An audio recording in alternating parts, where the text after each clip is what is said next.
Hello students. आपको मेरे screen के ऊपर ये एक बहुत ही पुराना न्यूज़पेपर का कटिंग दिख रहा होगा। ठीक है, उसमें कुछ तो भी कोमेट क्रैशेस के बारे में लिखा हुआ है। मतलब ये न्यूज़पेपर है 2 मई 1915 की, और जो कोमेट की बात की जा रही है इसमें वो है डी हैविलैंड कोमेट, जिसमें 36 पैसेंजर्स थे एंड 6 अटेंडेंट, मतलब टोटल 43। ओके, ये लंदन से कोलकाता जा रही थी, कोलकाता से दिल्ली एंड दिल्ली से फिर सिंगापुर। लेकिन हुआ क्या, शाम 4:30 बजे 4:30 के अराउंड जैसे ही वो कोलकाता से फ्लाइट टेक ऑफ की, तो अप्रॉक्स 40 किलोमीटर, मतलब कुछ ही टाइम के बाद फ्लाइट का हाल कुछ ऐसा हो गया। मतलब वो फ्लाइट बीच से क्रैक होने लगी। अब समझते हैं इसके पीछे का रीजन क्या था। तो देखो, विंडो जो होता है फ्लाइट में, वो विंडो दो में से कोई एक हो सकता है। या तो ये विंडो बनाया जा सकता है या फिर ये विंडो बनाया जा सकता है। पुराने जमाने में जो फ्लाइटें होती थी उसमें विंडो कुछ इस तरीके की होती थी, स्क्वायर विंडो। अभी जो होती है वो राउंड विंडो होती है। अब देखो, यहाँ पे स्क्वायर विंडो में लिखा हुआ है डेंजरस।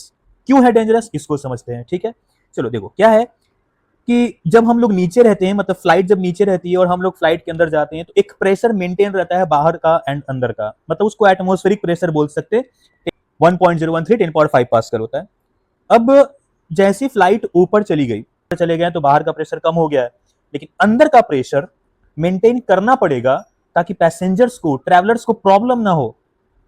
ठीक है, तो यहां पे एक प्रेशर डिफरेंस क्रिएट होता है। अंदर में हाई प्रेशर और बाहर में लो प्रेशर। ठीक है, low pressure outside, high pressure inside. तो ये हाई टू लो एक फोर्स जनरेट करता एंड बाहर की तरफ एक फोर्स आता है।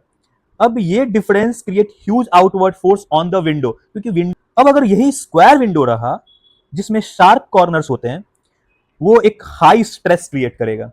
स्ट्रेस का मतलब होता है फोर्स अपॉन एरिया। आप जरा ध्यान से देखो, यहाँ का जो एरिया है, ये एरिया ये बहुत ही ज्यादा कम है, तो स्ट्रेस बहुत ज्यादा क्रिएट होगा। अगर हम लोगों का मोबाइल सरफेस पे गिर जाता है, तो स्क्रीन के टूटने का चांसेस कॉर्नर्स पे ज्यादा होते हैं, ना कि एकदम बीच में। वो कॉर्नर्स पे जल्दी टूटेंगे।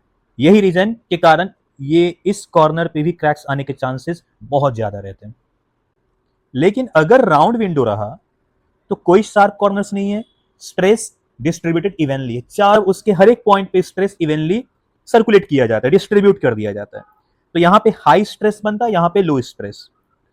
तो देखो, अब जैसे ही हम लोग स्क्वायर विंडो लिए, क्रैक अगर फोर्स ज्यादा आने लगा तो क्रैक स्टार्ट हो जाएगा। क्यों, हाई स्ट्रेस। अभी भी देखा, हाई स्ट्रेस क्रिएट हो रहा था। हाई स्ट्रेस के कारण क्रैक्स स्टार्ट होने लगा। और अगर ये क्रैक्स एक भी आया, एक क्रैक, ये पूरे विंडो को खत्म करेगा और फिर अचानक से पूरा फ्लाइट खत्म हो जाएगा। ठीक है, और इस टर्म को बोलते हैं window failure. Window failure, okay. चलो, तो अब मॉडर्न एरोप्लेन्स जो भी बनाई जाती है उसमें राउंड या फिर ओवल विंडो होती है। ओके, मैक्सिमम सेफ्टी के लिए। ओके, सो इसीलिए ओवल विंडो में no corner, no stress, concentration और ये सब चीजें। ठीक है, आई होप ये वीडियो आपको समझ में आया होगा।